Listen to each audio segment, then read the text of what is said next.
ସିମେଇ କ୍ଷୀରି ଛୋଟବେଳର ନଷ୍ଟାଲଜିଆ ହେଉଛି ସିମେଇ, ଯେଉଁଟାକି ବହୁତ ଭଲ ଲାଗେ।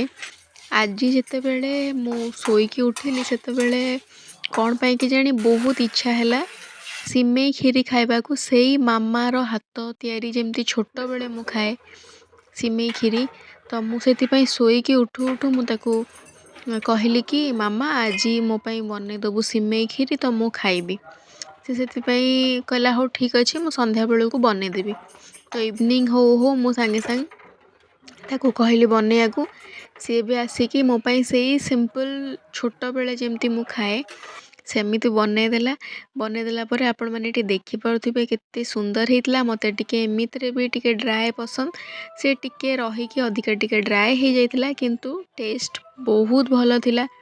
ଆପଣମାନେ ଏଇଠି ମୋ ଫେସ୍ର ଏକ୍ସପ୍ରେସନ୍ରୁ ଜାଣିପାରୁଥିବେ ଖାଇଲା ପରେ ଏତେ ସୁନ୍ଦର ଲାଗେ କି ସେଇ ଛୋଟବେଳର ସବୁ ଯେମିତି ମନେ ପଡ଼ିଗଲା। ଛୋଟବେଳେ କେମିତି ସ୍କୁଲ ଟିଫିନ୍ରେ ସେଇଟା ପୁରା ସେଟ୍ ହେଇଯାଇଥାଏ ଯେତେବେଳେ ମୁଁ ନେଇକି ଯାଏ, ସେ ସବୁ କିଛି ମନେ ପଡ଼ିଗଲା। ତାପରେ ମୁଁ ଏଠି ଚିକ୍କି ବାର ଟିକେ ଖାଇଥିଲି। ଏମିତି ଭାବରେ ଛୋଟବେଳର ନଷ୍ଟାଲଜିଆ ସବୁ ମନେ ପଡ଼ିଗଲା।